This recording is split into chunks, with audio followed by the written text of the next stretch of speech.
Yeah, at least the whole agenda. No, that's true. And they can't be But difficult. actually, I never mind difficult questions. I'd rather have it out than in. That's going to be a lot bigger. the number or the address, that's the bottom. And I love these kind Looks like I'm swearing. I'm so glad we got the yes on that. So that's that. Yeah, most of I'm going to. Have they? Yeah, they are.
Okay.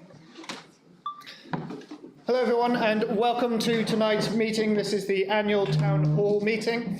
I will be presiding over it, supported by Tim Smith and Paul Arnold, our Deputy Officer and Chief Officer.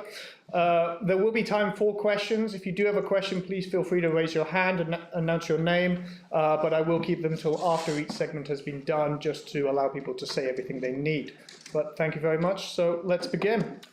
Item number 1, to receive apologies for absence. So. Okay. Apologies from County Councillor Stephen Jarvis, District Councillor Matt Barnes, and District and Town Councillor Tim Johnson.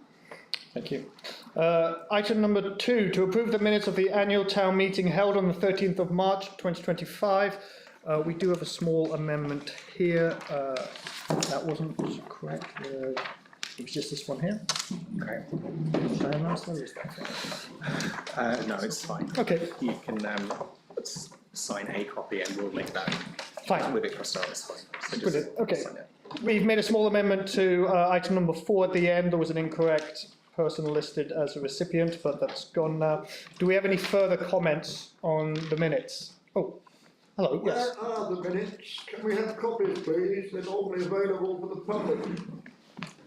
I can answer that question. Along with the agenda.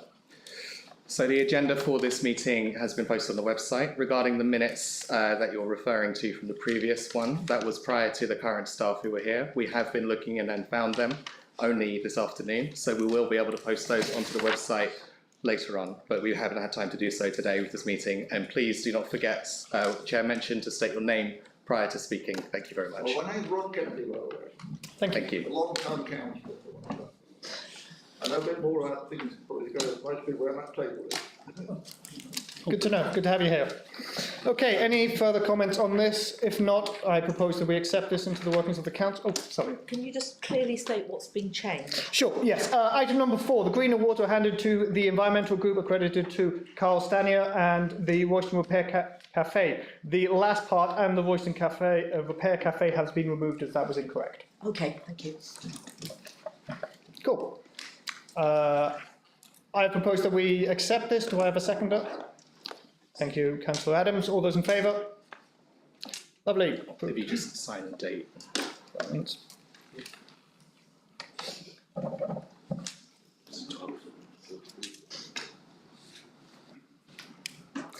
Brilliant. Thank you. Item number 3 is my report. Cool. Fellow councillors and members of the public, as the Mayor of Royston, it gives me great pleasure to present a brief report on the developments and the activities that have taken place in the town over the past year. We have new staff and council improvements. Over the past year, the council has greatly benefited from the appointment of a new chief officer whose leadership has played a key role in stabilising and strengthening the organisation. Since joining, he has worked diligently in building a new team and reconstructing the council, addressing a number of long-standing legacy issues and restoring confidence in the way that the council operates. Significant improvements have been made to the council's financial systems, alongside the introduction of a clearer and more robust process for the allocation of grants and the community funding.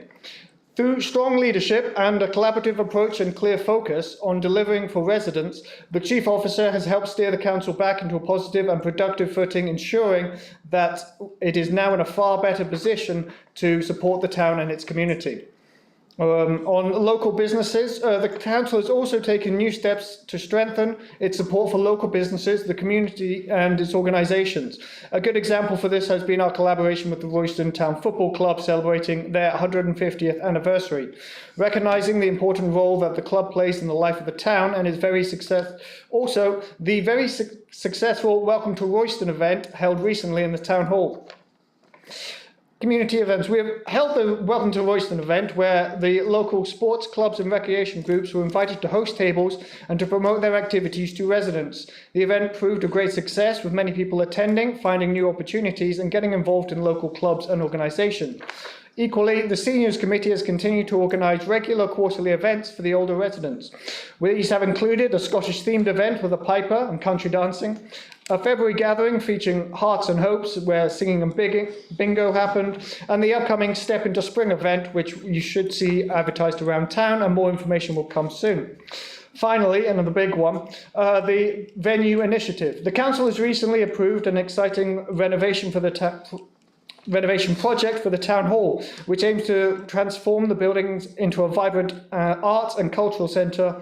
The intention is for the space to host cinema screenings, theatrical performances and live music events, creating a new cultural hub for the town. I would like to make a special mention to Councillor Nutting for his work in helping bring that forward. Thank you very much. Together, these initiatives demonstrate the Council's continued development in supporting the community, strengthening its localisations and enhancing the facilities we have available to residents. So, that was that. Item number 4, we have the Mayor's presentation. So, one at a time you could come up for a big check we have here. First up, we have the Priory Quilters. Are you here? Lovely.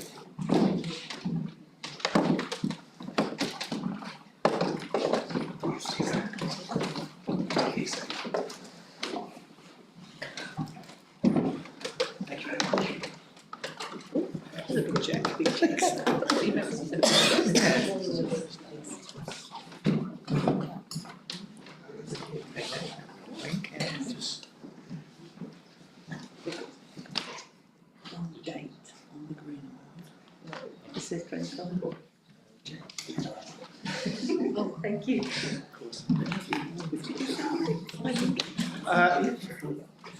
Next, we have the Royston Art Society. We have a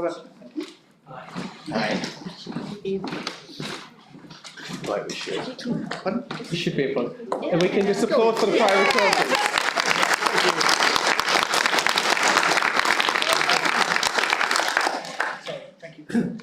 Thank you very much. There you go.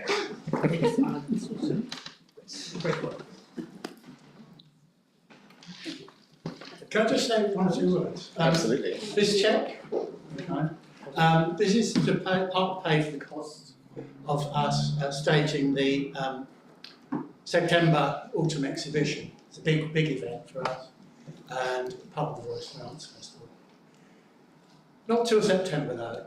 If you fancy seeing some art before then, today we opened our members exhibition in Royston Museum. It's a much smaller event. We've still got 106 paintings from 28 local artists. It looks really very, very good. I urge you to go and take a look, support the museum and ourselves. Okay.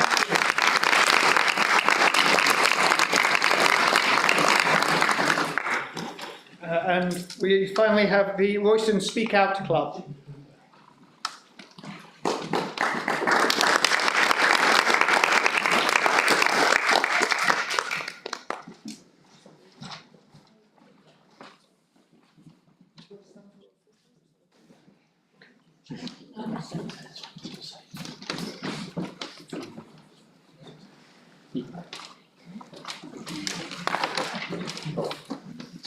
Thank you very much, everybody. There's been some great applications, and it's good to see the work that's been done in town. Yes.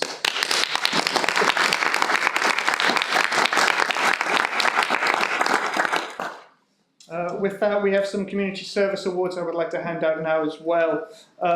First, we have for Alan Barlow of the Royston Town Football Club. This will be collected by Steve Jackson, as he could not make it today. But this is one of the longest running clubs we have in the town, 150 years. And I've heard the stat that it's almost 10% of the town is involved in it in a regular basis. So it's an excellent, it's one of our pillars. So, lovely. Oh, sorry.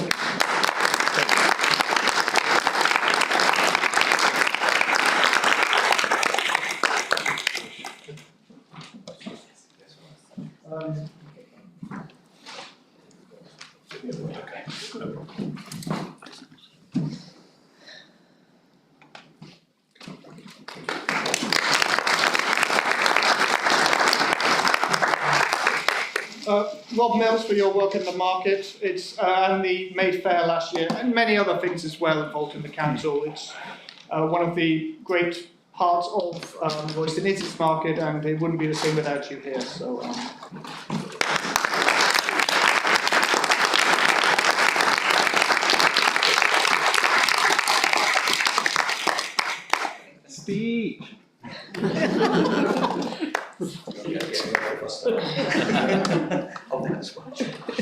you want to say a few words, Rob?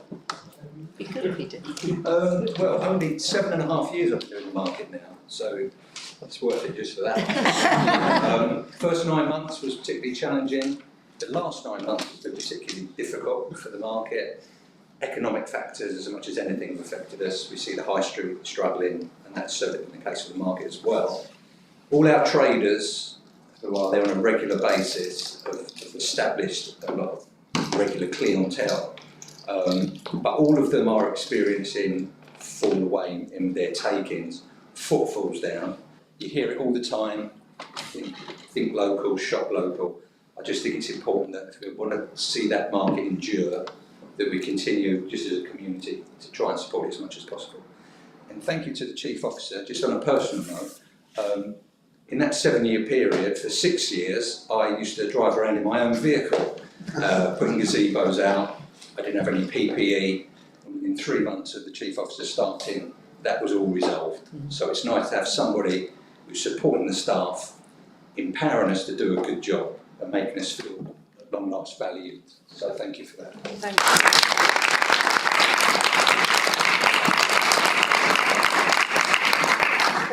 As well, if you would come up. It's for your work in the Literary Festival, as well as the talks you've been organising in town as well. I think they're really a big asset to the town. So it's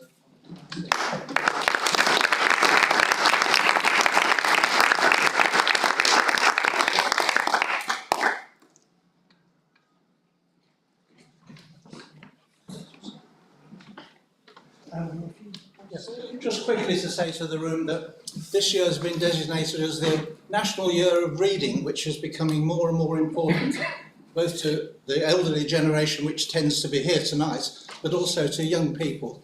It's been a pleasure to give out probably about 400 or 500 World Book Day vouchers in the last week or fortnight or so to many of the school children in the town. It's important that they do more than just look at iPads and screens like this and handle real books, that, as I think of them as, which otherwise they will be probably only experiencing in a very limited way, and it's more and more important. And as the year goes by, we'll do more and more events to try and encourage that throughout the town. So thank you for any support you've given us in the past, and to be furthered in the future as well together. Thank you.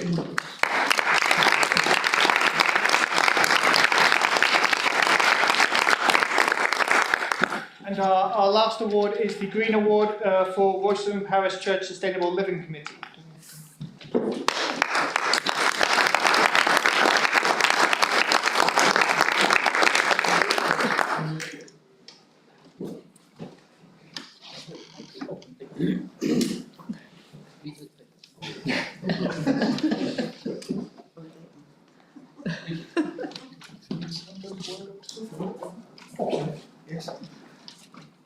We all know that there is no planet B, as much as Elon Musk might be working on sending us all to Mars at some point in the future.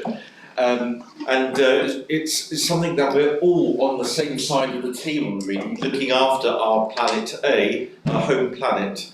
And it's been wonderful the times that I've come here and opened council meetings with prayer, that is actually opened by saying, now remember we've declared that we have a climate emergency, and it is wonderful to think that we're all part of the same team working together so that our offspring and our future can also enjoy this home planet that we live on. So thank you. Thank you.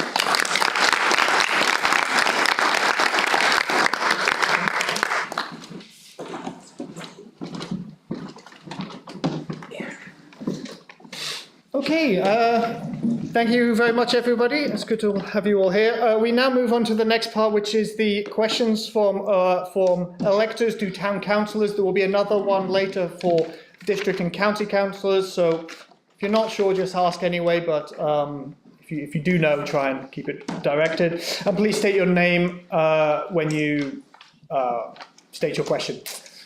A quick reminder to everyone in the room as well, of course, we all love and care about this town, so we can approach any discussions from a respectful position as well. Thank you. Yes, please. First of all, I'll make a comment. questions are always taken at the end of the meeting, and it was an open meeting that went on until the questions ran out. Weren't time barred, and I hope we will not be time barred this evening. That is undemocratic. Okay? If you want to ask questions of the council, we will ask questions of the town council. My first question, I note the town council precept is increasing by 43.4%. As far as I recall, the largest ever increase the town council has put forward, and way above the 5% that district, county and police precepts are limited to unless authorised by the government or by referendum. May I suggest you put your 43.4% to a referendum of the town? The meeting in which the precept was set was attended by 8 out of 14 current councillors, which shows, I think, their lack of interest in what they're discussing. Disgraceful, and it's the most important meeting of the year. Financial reserves, you have over £700,000, plus 50,000 in the Stamford Yard budget. Now, how does the council justify this increase? Could you also remind everybody what the Stamford Yard reserves were set aside for? I do recall when the time the council sold Stamford Yard, those reserves were set aside not to sit in the bank, but to be used for the benefit of the town. Can this be explained? I will not be paying your part of the council tax increase this year. Pay the rest of it, but your part. Can you justify 43.4%? Okay, fine. Yes, so there was a large increase in the precept from our town.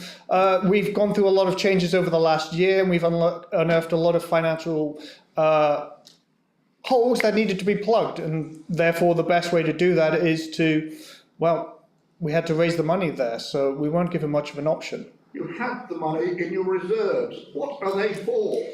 I do believe that you can only spend reserves once, and so if it's something that's ongoing, I don't think it's the right choice to make to use that to decrease it like that. So if we can as a town council, £600,000 or £700,000 actually reserved.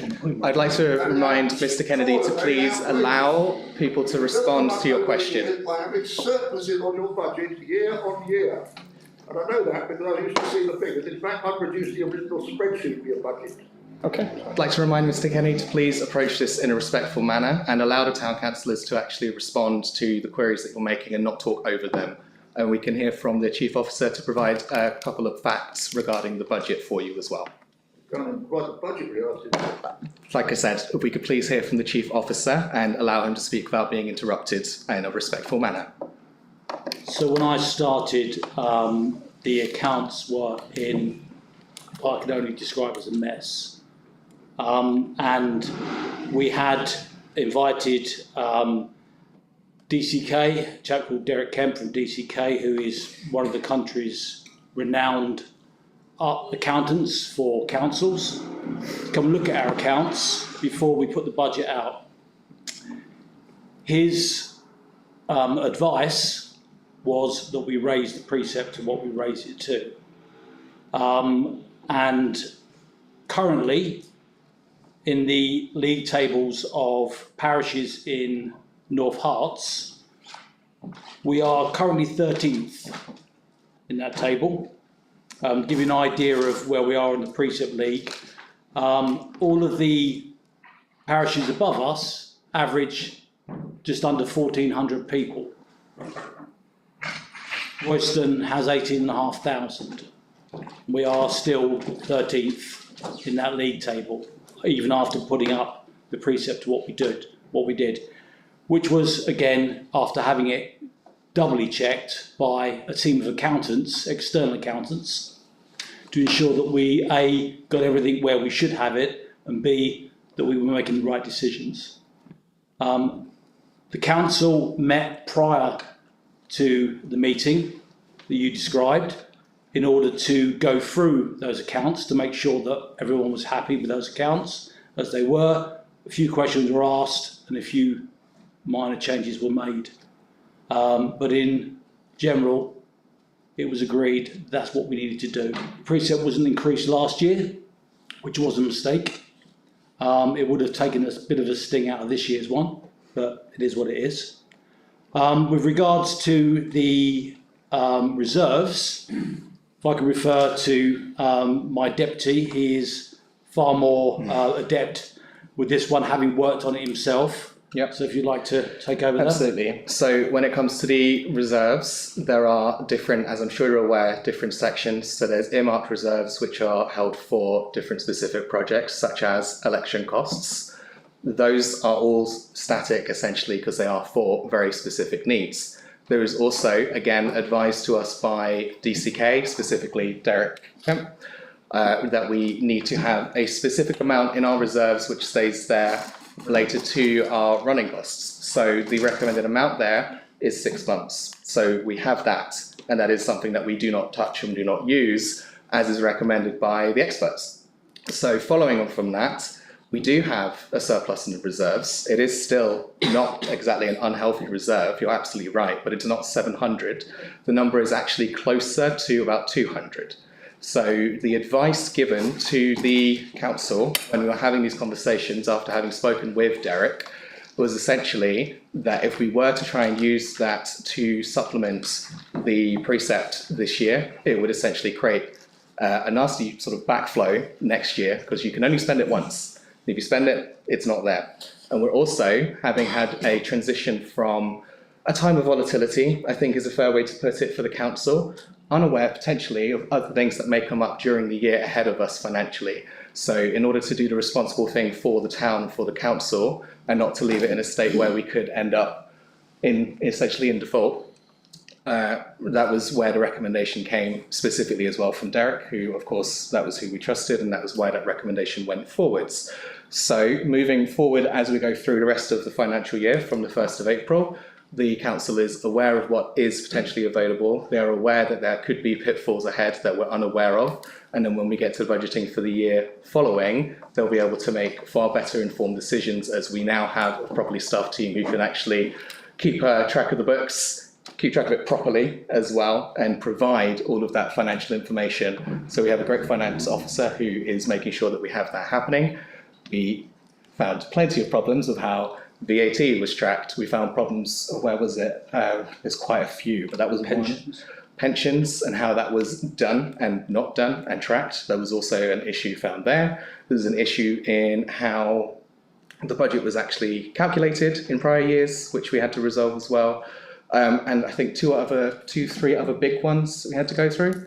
Ruth might remember, she's got a hand up. But so that is the, in a nutshell, version for everyone who may not be as well versed with council finances as yourself. Please, if you could not interrupt while we're talking. We have asked you to be respectful in these proceedings, and the chair will be able to direct who can speak and when, as is usual for this type of meeting. I believe. Can I just make a comment, please? Ruth, could you go next, please? No, we are moving to Ruth now, please. You're supposed to. So just to follow on from what our officers have said, all of that is true, and a lot of things had to be corrected. We had a workshop in which they presented us with some options. At that workshop, I very clearly said that I supported the projects like the Royston venue, the Cave Visitor Centre and all these additional projects, but I couldn't support a 43% rise in the precept, and I felt we should use some reserves to avoid such a large shock in 1 year. Then when we came to the actual budget meeting, myself and many of my colleagues proposed that we use some reserves in order for the increase not to be quite so much. We were still proposing an increase. We were listening to our officers' advice. The budget was sound, and the projects we supported, but we felt that the rise was too much, and we would like to add some reserves. Unfortunately, we were outvoted in that.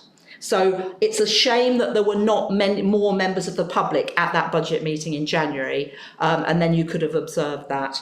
And unfortunately, there was not a recorded vote either. Thank you. Emma, would you like to go next? Yeah, I just wanted to, I thought it was worth putting on record that it clearly is a very important decision of the council regarding the budget. And the meeting at which it was discussed went on past 11 o'clock in the evening, at which several councillors stayed and continued to ask probing questions and to debate the matter. Alongside our chief officer and deputy chief officer. So I'd just like it to be on record that it was taken extremely seriously and the decision that was made was not done lightly, regardless of how anybody voted at the time. Yes. Since the last town clerk, the previous town clerk resigned for some reason, I don't know what, you have published no monthly minutes of many of the meetings. You have not sent any of the documents relevant to meetings. You have published very little financial information. There was no budget information. You haven't said how much your project is going to cost. You haven't justified them. You've not shown to the public that these are worthy benefits to the town. They will cost so much, but they will bring so much benefit. What's the cost-benefit analysis of these projects? You seem to be spending money in secret. The public have a right to know what you're spending your money on and how you're spending your money. And if you're incapable of doing that, then you should consider resigning. Because the public do need to know where their money is going and it's in good hands. The only information I could find was in a recent meeting when bank balances were published.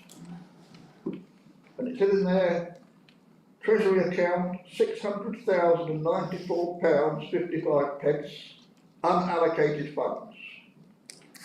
£50,127 allocated to Stamford Yard, which was the old milk depot on Neesworth Street, which is now housing, of course. We sold that off years ago.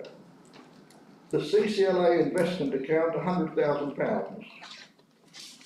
Technically, that's £750,000 of money sitting there. Now, you do have to have a reserve, but you have a backstop, which is the district council if all goes belly up. When you compare it with other councils, parish councils are much smaller generally and have costs, and therefore their tax may well be higher. But that's not a comparison. We don't know what you're spending your money on. You've got far more staff now than you had when the previous town clerk was here, which presumably means she was highly overworked, probably resigned due to stress from overwork. On that, the staff is the same actually. There's a small qualification to your accounts, but it was only a minor qualification. They said the rest was all right. Okay. When you say it was all a shambles, I don't believe you. But it was never a shambles, at least when I was there, it never shambled fairly up to the time, recent times. But you must have made the shambles. No. I mean, I think you're coming in with a lot of bias here, but Tim? Yes, so I wanted to address the comment made about the website and with the minutes and their availability. You are absolutely right. Our website is not fit for purpose. It is specifically quite shocking and it is something that since I've come into post, we've been discussing and we're looking to change because it is not capable. Excuse me, sir, I've asked you multiple times to please not interrupt others while they're talking and proceed in a respectful manner.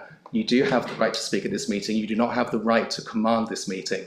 So continuing, it is acknowledged that the website is not in a fit state for purpose. For example, with the budget meeting, it wasn't possible for us to upload all of the many, many documents we had for that meeting. An unfortunate workaround, for example, is we put a note to please email admin@roystontown.council.gov.uk if you would like to see the documents online. Although you have always been, and everyone has always been capable to come into the office and look at any of the documents. We have a minutes book, as you'd expect. We can provide documents to be read in the office, as you'd expect. And it is not the expected way for somebody to engage with those documents, but it is a fallback that does exist.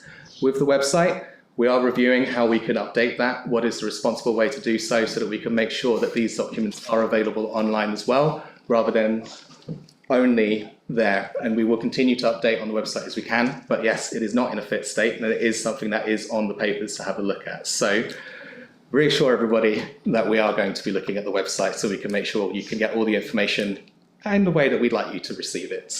Can I just... No, you can't actually. Could we go to the next person? Please stop. Excuse me. Sir, you've been requested to please follow the order of the meeting. The chair is running the meeting. You are welcome to be here. You are welcome to speak. You do have a right to speak, but you do not have a right to command the meeting. Running this meeting is down to the chair, and he will direct when people may or may not speak, as we are all following respectfully. So we would ask you once more to please follow that and be respectful as well. Thank you very much. Back to the chair. Ed, if you have an answer, please. Thank you, Chairperson. So, notwithstanding the situation with the website, which has been outlined, I think you made a comment in there that the projects are, I believe the words you used were uncosted and not explained in public, which is not true. All of the projects that were passed at the budget meeting, the three major things, the cave, the Royston venue, and the museum discussion, as well as every finance meeting which are held in public and members of the public are invited to attend. All of that has been there. Attendance from the public has been low, except at the budget meeting at the beginning of the year.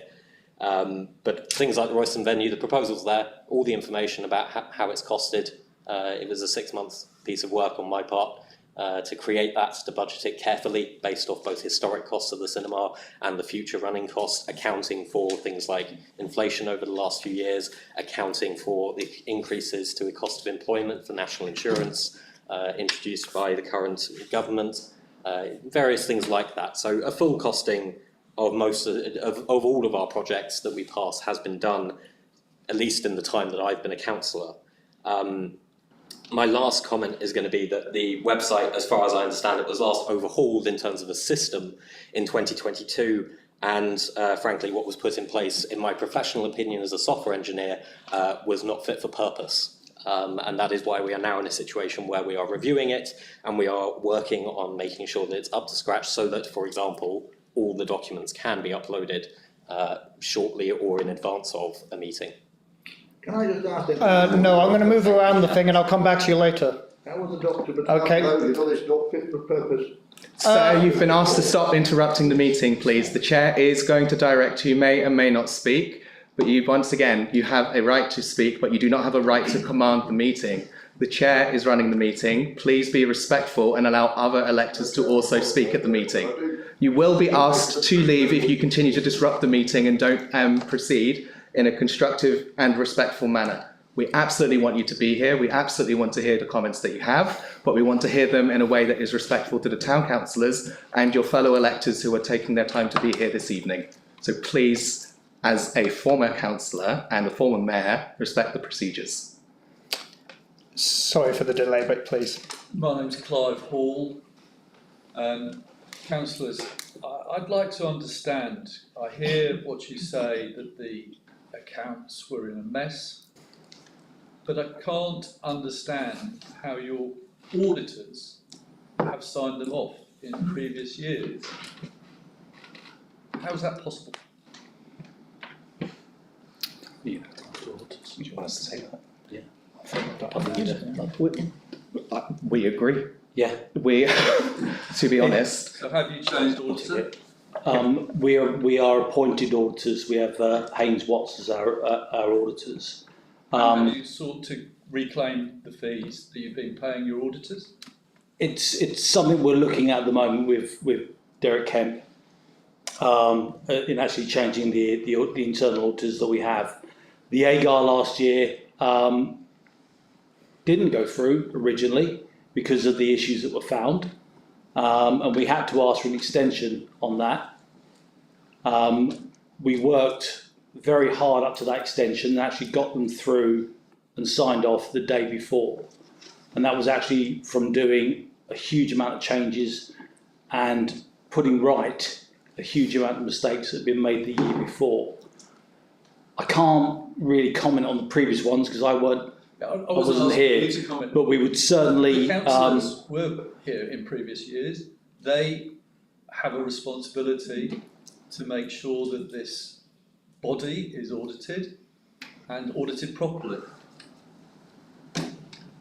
So just to my knowledge, as somebody who's been a councillor for a couple of terms now, every audit report that we had gave a completely clean bill of health and told us that everything was in the right state.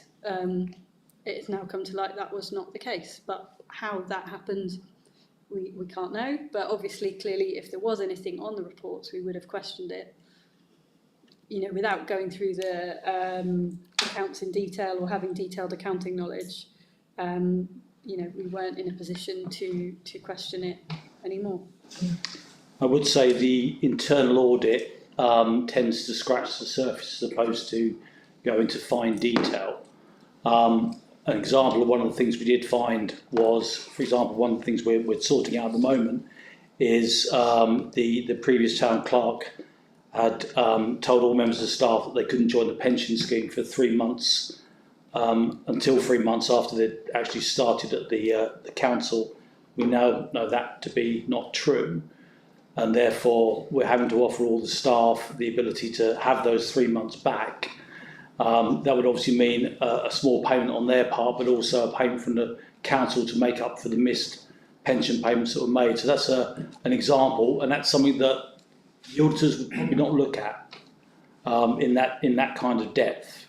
So it's when I say the accounts were in a bit of a mess, it's more a lot of it's internal, how things were dealt with, money that was in the wrong place, bills that were paid out of the wrong accounts, that kind of thing that we've had to. Most organisations employ an auditor to report to them about that in detail. And it's not good enough that councillors just take a report that says it's all fine and just say, there I park my responsibility.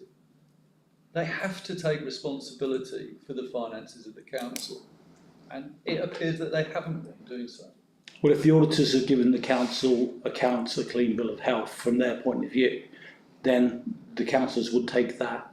But you're saying it was a mess. So, there's a difference between being a mess and the figures being in the wrong place. It's taken a huge amount of work to put right a lot of the previous accounting errors. Genuinely, I thought you said that there was money that was effectively not available to be spent, which is causing this need to fill the coffers with a big precept increase. No. Did not say that.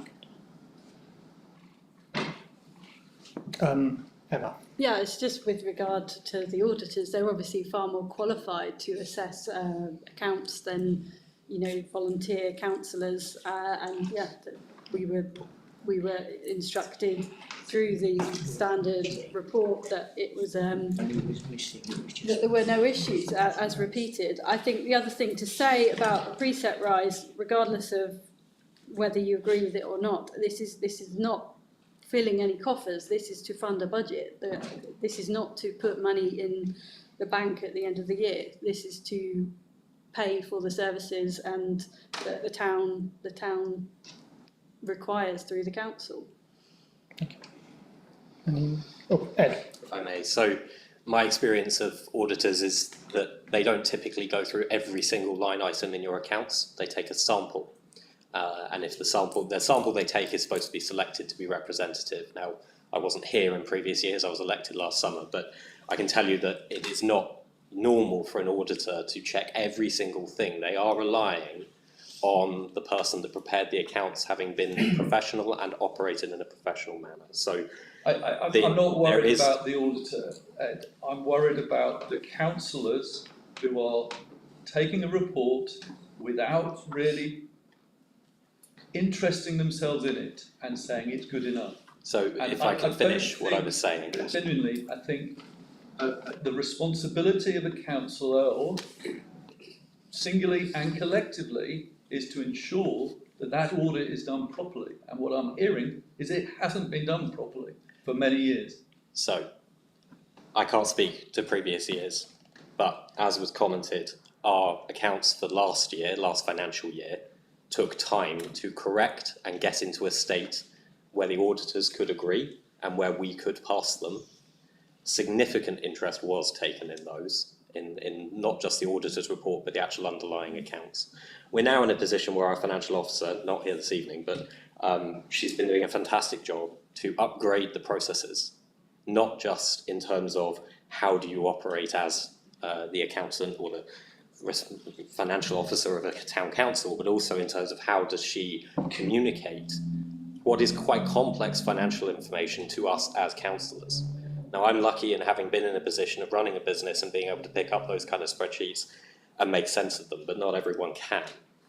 So she's been going through significant work to turn the spreadsheets that were previously difficult even for a professional to understand into something that everyone can understand, and that is headed in absolutely the right direction. My last comment is, in the time that I've been a councillor, I've been on the finance committee, and I can tell you that we go through every line item when we sign off what's being paid out, and we also go through the bank balances, which are then actually recorded in the minutes as noted earlier. So we are going through in detail. We are taking significant interest in it. The fact that some of that information isn't or cannot in some cases be public, it's not right for us to publish every single line item, then that does create a barrier between the public and us, but that's why finance meetings are open for people to attend. Can I just do some quick housekeeping, just for yourself, Sharon, and Councillor Nutting, and for everyone to remind, please refer to the chair for speaking order. It's okay to have a bit more discussion as long as it's at the discretion of the chair managing it. I've noticed that Councillor Brown has been unable to join the conversation as a result, so if we could just please remember to please refer to the chair of the meeting. Thank you. Thank you, Chair. So Clive, I share your perplexity. I've been on this council for nearly 8 years now. As Councillor Nutting says, every finance meeting I ask half a dozen questions at least. I scrutinise the lines, the budgets, and every year when we were presented with the AGAR and the auditor's report, it was tick, tick, tick, nothing to report. Everything clean audit, complete clean audit. And then the other thing we have is every year there's what's called the effectiveness of internal audit, and 3 councillors are appointed by the council to go in for one day, well not one day, it's more like a couple of hours, to actually talk with the clerk and the finance officer and look through their processes. I've done that once since I've been a councillor, and I asked quite a lot of questions, and still it all came out, clean bill of health. So when we discovered all this last year, and as the chief officer said, last year we couldn't sign off the accounts because they were in such a mess. I too am perplexed as to how you could have a clean audit every single year for 7 years and then find this. I don't know how that's happened. All I can say, I'm not an accountant, but I have been scrutinising the finance every single finance meeting, and I've been on the finance committee for 8 years, and it's once a month, and I've been asking those questions every single time. So I don't know how this happened. Thank you. But it's all I can say is it's been opaque.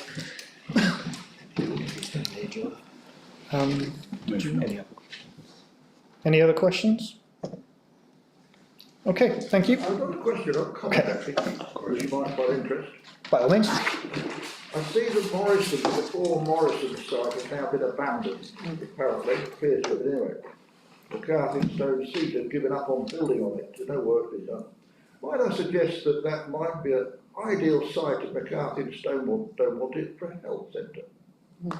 Granta did look at the site originally when Morrison's owned it, but it was too expensive, I think. Now it's a derelict building site by the looks of it. Nothing's happening. Not surprising they're asking for 340,000 for a 2-bed apartment. That's the district's proposal. It's the, Council look into that. we can think about it, yes. By all means, Ruth. As you know, planning is a district council matter. That's got planning permission. They've started building. I don't know why they've stopped. I know there's a lot of speculation in the town as to why that might be. I concur with you. It would be a great place for a health centre, but currently it's not owned. It's owned by McCarthy and Stone. They have planning permission to build that, and I think we would need to find out what's actually going on before we could even consider that. Could you investigate, please? I can ask officers to investigate, planning officers to ask them what's going on. Yeah. Yes. I'd just like to comment on that. I understood it was an archaeological part of their planning that hadn't been fulfilled yet? Oh, that could be, yeah. Or concrete all over it. Some people. Yeah. Paul? All those. It's a completely different subject after that wide-ranging macroeconomic discussion that we've had. This is a very micro request. On behalf of myself as a town centre business, and maybe it applies to other people in the town centre who are running events or have got other facilities. And that's my mystification that there isn't a town centre sign. I've raised this before and nothing seems to happen. This may not be the right forum, but we all know how to get into the town centre, which is rather mysteriously bypassed almost completely for traffic, which is good, of course, in many ways. But I often have people coming to the town and they don't know how to find the town centre. There isn't, as far as I know, there's a sign to the toilets if that's what they want, but not really to the town centre itself. So I find it difficult to describe on the telephone how they should get there and park within Angel Pavement or outside Tesco's. So I'd like there to be some attention drawn to that, please, by whoever the relevant authority is, please. Thank you very much. Ruth? Thanks, Paul, for your question. There is actually a town centre sign at the station that points pedestrians to the right direction. I think part of the problem we've got with the town centre in Royston is there's not an obvious actual centre. It's kind of, you've got the park, you've got the market area, you've got the high street, and we've had lots of discussions when we're talking about town centre strategies that Royston doesn't have an obvious centre, but absolutely haven't got a problem with looking at, signage if you think it would help. It probably wouldn't cost that much. Councillor Harrison? Thank you. We have a highways meeting coming up next month. Perhaps this would be a good item to put on there to discuss. Certainly. Yep. Oh, sorry, Tim. Just a note for Councillor Harrison, absolutely. Send an email to the Chief Officer and myself and it will go on to the agenda. Right, okay. Thank you. No problem. Any further questions? Yes. Mr. Harrison. Could you state your name as well, please? Ian Jones. I noticed that a lot of the lighting in and around the town isn't up to scratch. It's like, the car park here is being done this week, I've seen that.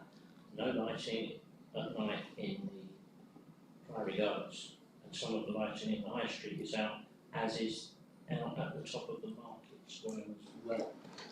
It's been like it for some months. So I'm not a councillor. I can speak to only one small part of that for you. I've been investigating regarding specifically up Market Hill by the market, like you said, outside the Tesco and that, because our market traders have also been saying the same in the winter months, that it's very hard for them to set up in the morning for the market. So while it's less of an issue right now because we're starting to get to longer days again, I have managed to find who owns those lights. It's been a bit of a journey. I've had some support from the councillors and from Steve Jarvis as well. He's been helping me investigate it because I won't go into the details. It's got a very weirdly specific for that row of lights, but we've figured out who owns them and who has responsibility. So we'll be able to reach out to them and hopefully get that sorted out so that isn't an issue for the upcoming winter, but I'm looking to get it sorted before then as well. But that one at least is in active investigation and hopefully to be fixed. I can't speak on the other ones for you, but I thought that one I have something tangible for you. So thank you. Councillor Adams. I spoke to local police officers and the lights were actually stolen in the park, so I don't know if, so that's what happened to them. So at the moment, the Priory Gardens are obviously down with their lights until that can be replaced, so that's quite, it's upsetting obviously for everybody that happened. But yeah, that's why we don't have no lights, because they actually stole them. So yeah, quite awful, but I know. Cool. All right. Any further? Thank you very much, everybody. We'll take everything on board and we'll contact you all afterwards if there are further comments. Item number 6, a report from the cave manager. Mr Mayor, fellow councillors, Chief Officer and members of the public, I am pleased to present the report for Royston Cave. The management and operations of Royston Cave have endeavoured this year despite a turbulent first 6 months of 2025 when key members of the Town Council staff left. A total of 3,427 visitors were recorded attending either public, private, special events or school visits. These additional visitors to the area provide essential secondary economic benefits to local cafes, shops and service providers of Royston. Preservation and conservation of the cave is still paramount, and the Council continues to work in a close relationship with Historic England to ensure this historic asset remains accessible and continues to serve as a valued heritage and community asset for Royston. I've just got some highlights of the last 12 months, which include Historic England investigations and preservation. So monitoring of the cave's stability will include vibration effects, which have been requested. A care accredited engineer assessment is required, and the Moulton Partnership has been appointed to act as the lead consultant in the investigations. Repairs to the outreach box water meter above the cave were concluded, and water ingress has significantly reduced as a consequence. We had the Hearts Music Service attend as part of Hearts County Council Music Service, and we had different young composers come and perform in the cave, which was a great success. We've been running dowsing and meditation workshops, which have proven very successful, and this is a wonderful addition to the events calendar and an area we're keen to develop further. We've been running sensory adapted tours as well, which has been, there's special tours to meet the needs of those who cannot comfortably attend a normal public tour, and we've been praised about the quality of our sensory story, which is available for all visitors. We took part in the Children's Town Trail in the summer holidays. This was in conjunction with Royston First, Kelly's Kitchen and the museum, and 178 trails were completed in total. We took part in the Royston Arts Festival following the theme of Then and Now. Entry to the cave was free and visitors could look through archive materials. We've had St Mary's and Icknield Walk School visit the cave, which was paid for by the Cave Trust Fund, and the children were a credit to their teachers and parents. We've also been visited by scouting associations, home education groups, and the council provided additional funds for sort of aids which help the children engage with the cave, such as carving spotted cards. I've also done a few outreach talks, including Tanny Drift School, WI groups, and a Compassionate Neighbourhood Hub, which were well received. And this was the 4th year that we held the open residence free tour in the summer. But this year we asked for a small donation towards Home Start, and a representative attended the event with us. So it's nice to raise some money for them. The immediate future of the cave looks exciting, with a possible new reception area in the pipeline. This new opportunity to enhance our valuable heritage asset could not have happened without the support and encouragement of the new Town Council team and the councillors, and I express my gratitude to them all for their passion and belief that Royston Cave is worthy of both promotion and protection. Thank you very much. Okay. Now we move on to our reports from the chairman of Royston Town Council's committees, starting with the Finance Committee, Councillor Anthony. Thank you. Mr. Mayor, fellow councillors, Chief Officer and members of the public, I am pleased to present the report from the Finance Committee. In March 2025, the Council faced a very difficult period when the Town Clerk and several key members of the staff resigned, leaving the organisation in a position where its ability to operate was seriously at risk. I would like to place on record the Council's sincere thanks to former Councillor John Rees, who together with the then Markets Manager Rob Mills and his wife Jane worked tirelessly to ensure that the essential functions of the Council continued during this challenging time. In June 2025, the Council appointed a new Chief Officer. Since taking up the role, he has worked to stabilize the organisation, rebuild the officer team, and address a number of operational issues inherited from the previous administration. He has also played an important role in strengthening relationships within the community, working closely with local businesses and Royston First to support the continued vitality of the town. The past 12 months have seen a number of significant achievements for the council, including the following. Steering the council through the AGAR process. The council successfully completed the annual governance and accountability returns process, ensuring compliance with statutory financial reporting requirements and maintaining transparency in the management of public funds. Provision of hanging baskets in the town centre. Hanging baskets were installed throughout the town centre to enhance the appearance of the high street and improve the environment for residents, visitors, and local businesses. Implementation of HR governance and support. Improved human resources governance has been introduced, providing clearer procedures and professional support for staff. This has strengthened internal processes and accountability. Introduction of a facilities manager and team. A facilities manager role, together with a supporting team, including a full-time caretaker, has been introduced to improve the management and maintenance of council buildings and facilities. Successful Christmas light switch-on event. The annual Christmas light switch-on event was successfully delivered and well attended, helping to bring the community together and supporting the town centre during the festive period. Continuation of speed indication devices across the town. The council ensured the continued operation of speed indication devices in key locations, helping raise awareness of vehicle speeds and contributing to improved road safety. Funding for SWIFT and BAT boxes. The council supported local biodiversity through the installation of SWIFT and BAT boxes, helping protect wildlife and promote environmental sustainability. Supporting the council's green agenda. An electric van and charging point have been introduced as part of council's commitment to reducing carbon emissions and improving environmental performance. Aligning staff pay and conditions with the National Joint Council.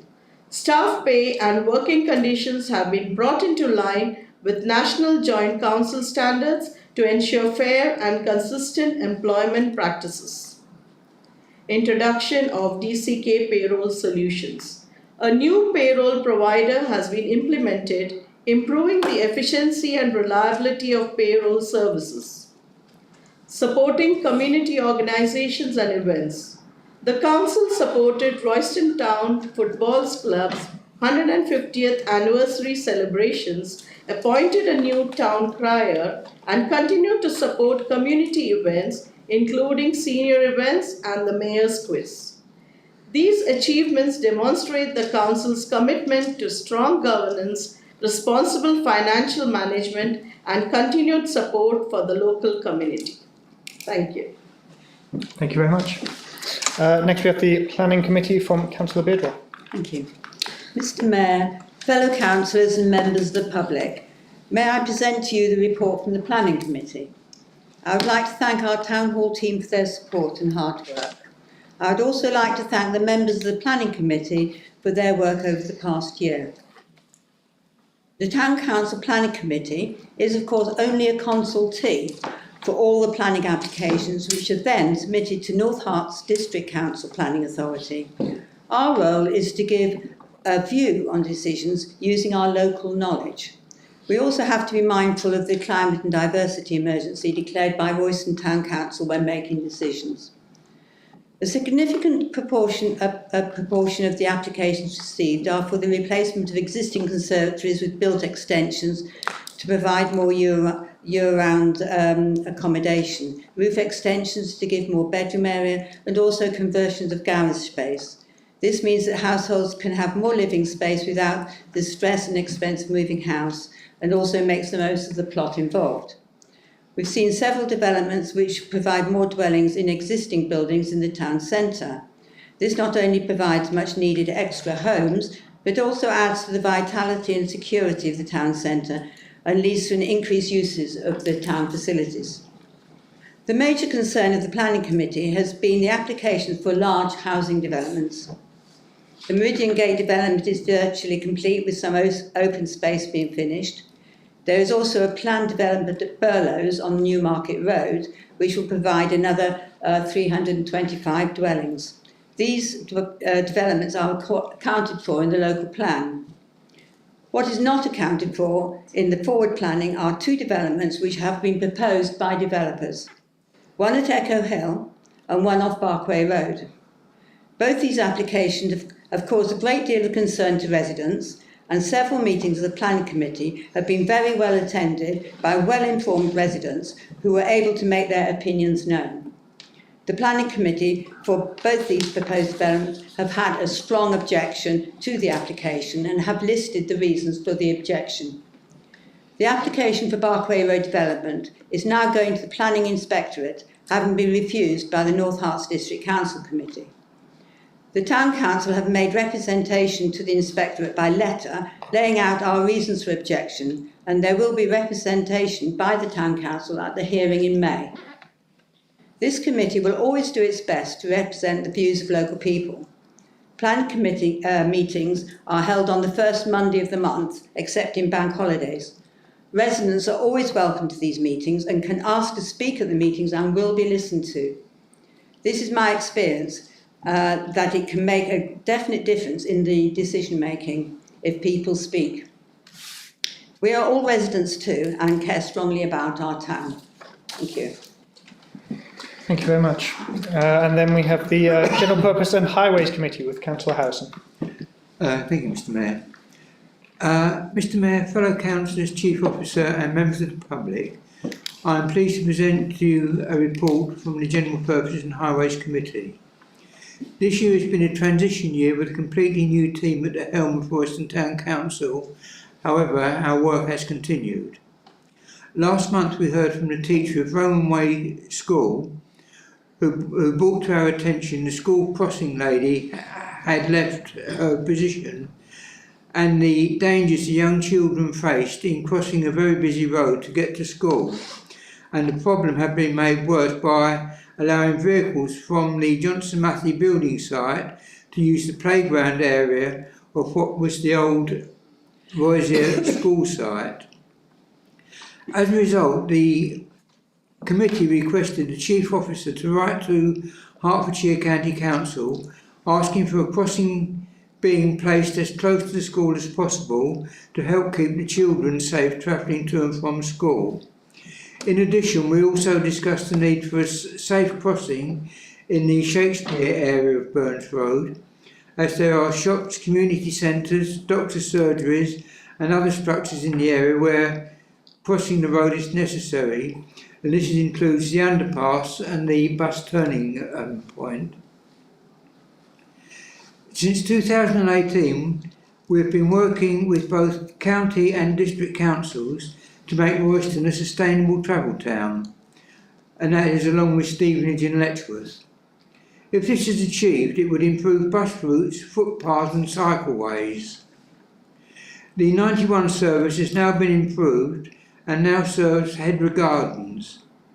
It is hoped a bus service will also serve Meridian Gate area later this year, but there still needs to be found a way to stop people using the exit onto Garden Walk so this area does not become a rat run, possibly barriers or AMPR cameras.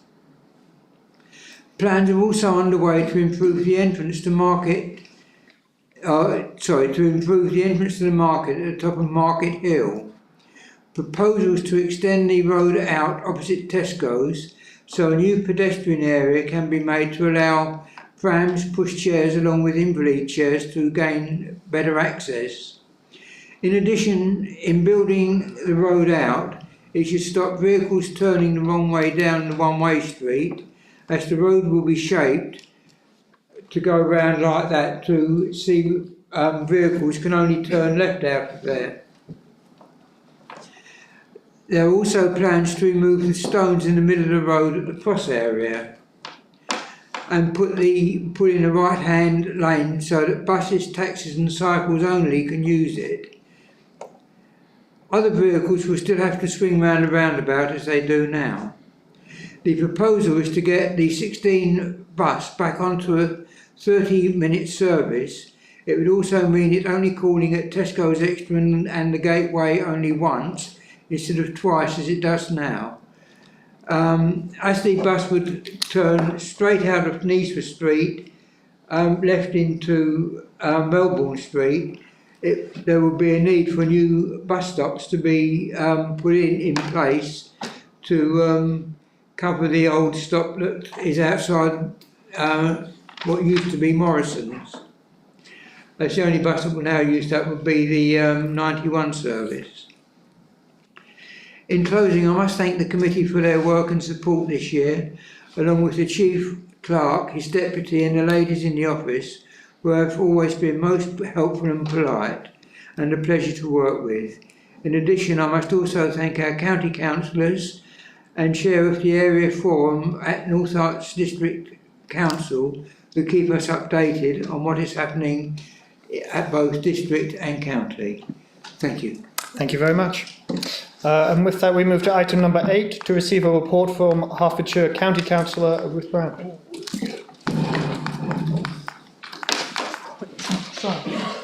Thank you very much, Chair. It's falling off the bottom. So, as many of you know, I was elected to County Council for the first time last May, so I'm brand new, and I took over from Fiona Hill, sitting at the back there, who has, I would just want to say, has been incredibly collaborative and helpful in that transition, and we've tried to make it as smooth as possible so for residents, because we believe, both of us I believe, that we're here to serve our communities to the best of our ability, whatever our politics may be. Isn't that right? So it's really good to have seen today some of the community awards. We live in a thriving town. There's so much going on. So all those organisations that have got awards tonight, many of them and many, many more are the heartbeat of this town. And I'm proud to be a resident. I've lived here now. I think it's actually my 40th year this year. So, and raised my children here. And I absolutely love this town. I just want to bring apologies. You may be aware that you have another county councillor in Royston, Steve Jarvis, who represents Royston West. I represent Royston East and Ermine. He sends his apologies tonight. He is in Westminster launching the Hertfordshire Economic Strategy, along with a lot of other people and officers and councillors. So he could not be here tonight. So it falls to me to give the report. So we had a change of administration last May. So the County Council has been led by the Conservatives for the last 26 years.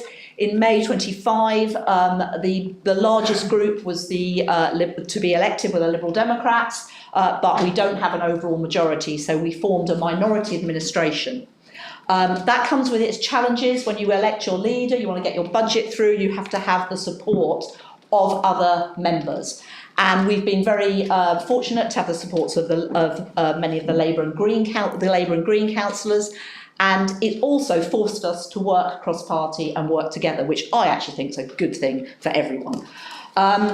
So this year we set a budget, a balanced budget, under very challenging circumstances. You've probably heard of the Fair Funding Review. North Herts Council actually did slightly better than forecast, but Hertfordshire did slightly worse than we were expecting. That's because it's based on giving more to areas of deprivation, and Hertfordshire was not deemed to be deprived, although it does have pockets of deprivation within it. So we set a balanced budget of 1.2 billion. We made 55 million of savings. We're experiencing 42 million of cuts. We've done the maximum tax rise allowed, 4.99% without a referendum. That includes 2% that's ring-fenced for adult care. And we're very proud that we've set this budget in these challenging circumstances. We have put 107 million extra into additional investments, which I'll talk about in a minute. But just so you're aware, of that 1.2 billion, roughly 50% goes on adult care. And that's a really important service that supports our most vulnerable people. However, most people never see it. If you are one of the people who's receiving it, it's really important to you, but there are probably 20 to 30,000 people out of a population of 1.3 million that actually receive that. So it's quite a small number compared with everyone else who lives in Hertfordshire. And then 25% goes on children's services, so looked after children, foster care, special educational needs.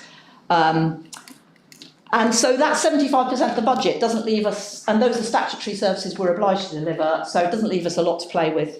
We are, however, spending 77 million on highways this year. We are thankful to the Labour government for giving us a bit extra on to fix those potholes, but it's still not enough. We've got twice as many people fixing potholes, but I still have my inbox full of people saying, you haven't fixed my pothole. And we're spending an extra £6 million on special educational needs. That demand is growing fast. It's heading towards the 50%, which in my mind means it's no longer special. So one of the things we're doing is equipping mainstream schools with the ability to cater for more special needs. So we're building more special needs schools. There's one going in Buntingford, and we're also adding special needs provision into mainstream schools. We're putting a lot more money in that. We've been taken out of, there was a very bad Ofsted report for special needs a couple of years ago. We've been taken out of those measures, which is really, really good news with all that has been done in that area to process things faster.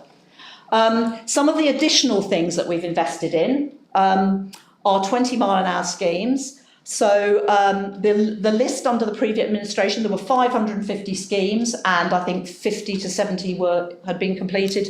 Fiona will correct me if I'm wrong. But a lot of them weren't progressing. So we're changing our speed management strategy, and there's actually a draft survey out, consultation out on that at the moment. Actually, I think it's closed now. But the plan is that we put in signage-only schemes. You don't need engineering solutions in most places, which means that you can deliver them much faster. We're putting extra money into it as well. So we're planning to deliver 200 more of those, off that list in the next 2 years. So that's moving apace. That will affect Royston. So this council, town council, I proposed a motion back in 2022 that we put into full 20 mile an hour in residential areas in Royston. That was passed unanimously by this town council, and so now we're looking at planning those and putting in those signs. That's the other thing the next thing that's really significant for our area, being a rural area, is we are expanding the Herts Links provision, which is a demand responsive bus. Who's heard of it? Anybody heard of Herts Links? Yeah. So I think it's brilliant. It was started under the previous administration, just to give them credit, and we are continuing to expand and extend it because it's really good. However, in this area, it's so popular that it's no longer demand responsive. So people book 30 days in advance for their children to go to school, and then when you want to go now, today or tomorrow, you can't find a space. So what we're doing is we're putting in 2 extra buses in the North and East Herts area, and they're going to be smaller buses because we don't need a lot of capacity in the bus, but we just need a lot more buses. So that's coming. They should come online this summer, June, July time. They're ordered, and so that should make a difference to that service. The other thing we're doing is we're looking into bus franchising, because we recognise in a rural area it's not commercial to run buses into the villages. It's just there isn't a critical mass of people, so we need to think about a way of funding it. So we've got a feasibility study at the moment that we've got some money for, that we're looking into bus franchising across Hertfordshire, and then the next stage after that will be to assess which schemes can go forward. And that is the priority areas for that, again, are our areas, so North and East Herts and Stevenage for those. So that I think is really good news. And then A505 safety is a big deal. Lots of people are talking about it, and it's actually in Steve's division, a lot of it. So what we're planning to do is in the 2 mile stretch where it goes up and down around Slip End, and there are all those intersections, crossings, is to reduce the speed. And we're having feasibility done. The engineers are looking at it at the moment to reduce that possibly to 50, I think is the plan, and maybe some bits to 60. So hopefully that's all good news and you're happy about that. Just one more thing we're doing is sustainability. I just want to talk about sustainability. for the first time, we've actually got a cabinet member for sustainability, and the reason for that is sustainability should run through everything. We've heard already tonight about a climate emergency. It's so important. So we have a cabinet member dedicated to that, that's looking at every area of the council, that keeps talking about it. It's everyone's responsibility. It's not a side issue. So that's a key thing that we're doing. And just to say, we have published our corporate plan. It's called On Your Side, and that's because we want the council to be people to recognise this council as being on their side, which I think they haven't always and don't always, but we want that to happen. These are our 5 priorities: helping children and young people to thrive, fixing Hertfordshire's roads and buses, growing a more sustainable Hertfordshire, supporting those most in need, and delivering more. And we are delivering more for less money, and your council tax is going up at the same rate as it was before. Thank you. Thank you very much. And next we have a report from Royston District Area Forum District Councillor Bryony May. Thank you, Chair. Okay, good evening everyone. I'm Bryony May, District Councillor for Heath Ward, and I'm also the Deputy Chair of the forum, the Royston Villages Community Forum. I'm very pleased to be here on behalf of Councillor Tim Johnson, the Chair of the forum, who's unfortunately not able to be here tonight. So please forgive me for reading this, because these are Tim's words and not mine. And for any of you that know Tim well, I'm very pleased to say he hasn't included any jokes on the speech. I'm extremely grateful to him for that. Okay, Mr Mayor, fellow councillors, Chief Officer and members of the public, I am pleased to present to you the report of the Royston Villages Community Forum. As Chair, I apologise for being unable to attend this evening due to another pressing commitment. I am delighted to report, however, that the forum is going from strength to strength, and in my position as Chair, I received terrific support from my Deputy Bryony May, and in particular our Community Partnerships Officer Becca Edwards, who's with us this evening, without whom the quarterly events would be nowhere near as successful. Thank you to Becca from Bryony and me. During the last 12 months, many members of the public have attended the forums, engaging proactively in question and answer sessions and raising issues that we as councillors have been able to take away and ensure action put in place to optimise things for the town and villages. Each panel usually consisting of most of the district councillors representing our area. We have seen a host of grant applications from local charities and other entities, all of which have been successful in receiving funds from district to support their work in supporting often the most vulnerable members of our community. Great to see such work ongoing and expanding in areas, for example, such as supporting those suffering the effects of substance abuse. In addition to the regular input from our County Council leader and Royston West Councillor Steve Jarvis and Royston Town Council Mayor Luke Hall, each forum has enjoyed some really informative input from various presenters. These have included talks by district colleagues on local government reorganisation, town planning and waste management, as well as from our community police officers detailing the vital work they do to ensure our safety. Our next forum is upcoming in just under a week, on Wednesday the 18th of March, when we will have further grant applications and I'm sure really interesting input from Citizens Advice and Royston Town Football Club, who we recently supported celebrating their wonderful 150th year of existence. Their chairman will present on their terrific work in the local community, which encompasses an amazing 45 individual teams, among many other proactive initiatives. For future forums, we are always on the lookout for topics of interest to residents of the town and villages. So if anyone has any ideas, please contact Becca, myself or Bryony to arrange. Thanks again to all who have attended the forums and worked so hard to ensure each event runs so smoothly. Thank you. Thank you very much. Okay, on to our last part. Item number 10, question from the electors for district and county councillors. Do we have any further questions for them?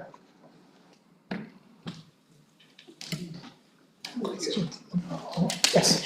Would it be possible for the county council to resurface the footpath along Baldock Road, from where it was resurfaced from Hedera Gardens, or basically from Heathfield End, right up into Downlands, because a lot of it is quite very heavily used now by mums with prams and things, and often it's covered in mud and it's pretty yucky to walk on.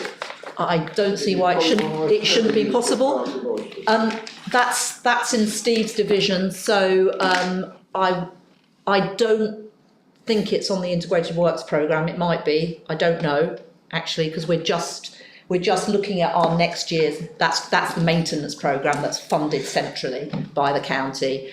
That's just coming out now, so I don't know if it's on that. If it's not, there's a possibility of doing it through the highways locality budget, which I should have said has gone up for the first time this year from 90 to 95,000 for the first time for about a decade. Still doesn't go very far. But the thing to do is contact Steve about that. I don't know whether you've written to him already, and to say the precise bit that you think needs redoing. We did promise to do it about 2 years ago, but nothing happened. Oh, well, I'm sorry, I don't know why that is. I'm very sorry.